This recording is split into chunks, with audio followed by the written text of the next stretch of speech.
Paltrocast. How's your day going aside from answering the same questions over and over and over again?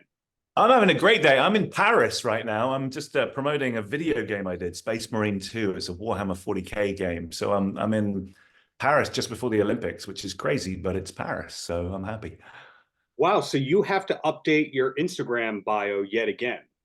Oh, all the time I have to. Yeah, I'm bad at that. Yeah. And then I'm going straight back to do season 4 of the morning show.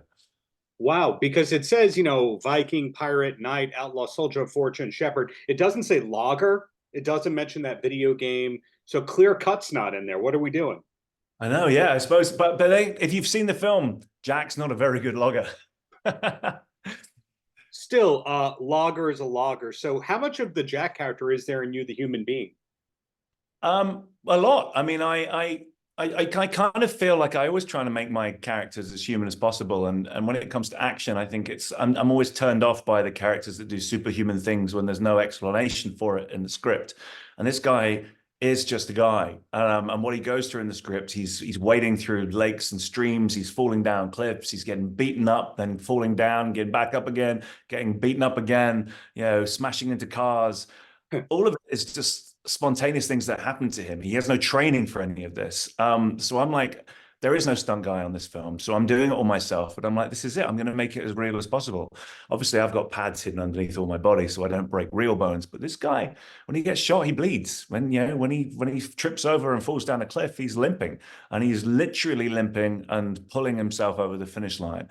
And I just think that's really important for an actor to get to grips with and to just find the human aspect of it, even though it's action. For sure. Where was Clear Cut actually filmed?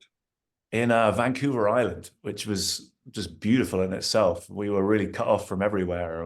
I was just talking. We had a funny scene where we had three actors in the film in the middle of a fight sequence, covered in fake blood, which is all made out of sugar syrup. So they're like looking like some big sticky pudding for a black bear.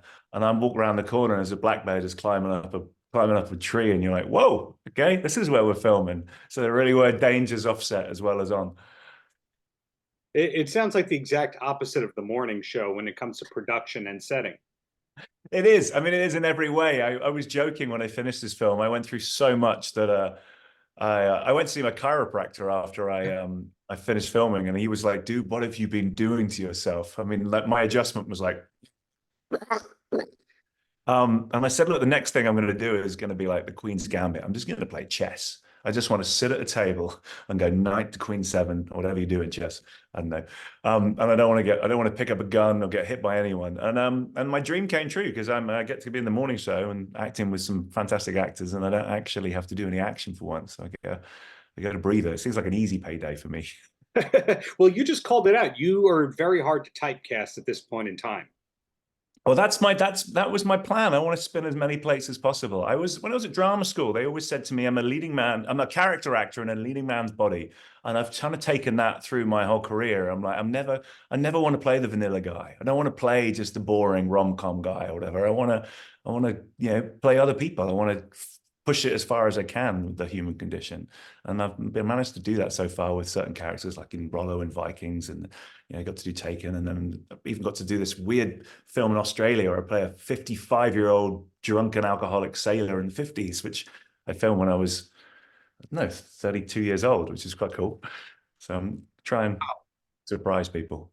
You called yourself a character actor, not me, but just about every character actor I can think of is also a singer-songwriter. Is that another secret part of your career? Oh, no, I'm a double threat. I can dance, though.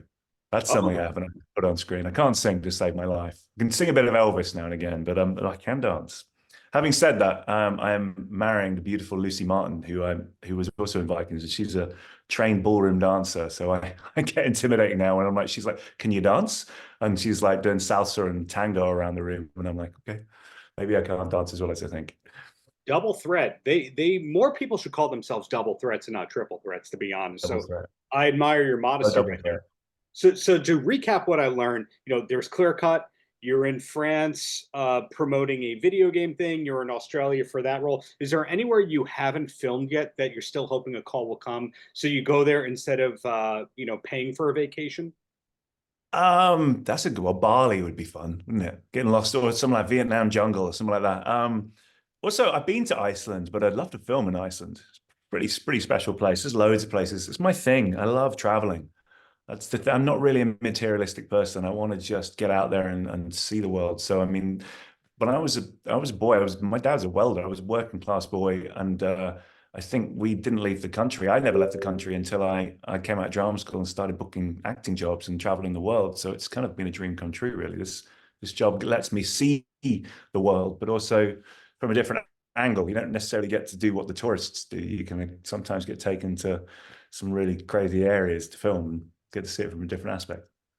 Got it. One last question, then I let you go. And it has nothing to do with how great Clear Cut is. You keep saying Clear Cut, so the SEO picks it up and everyone gets more traffic. Anyway, what is the main passion outside of acting? Because, you know, the way it looks to the outsider is you're always working, but that doesn't mean, I assume, you do community theater when you're not working.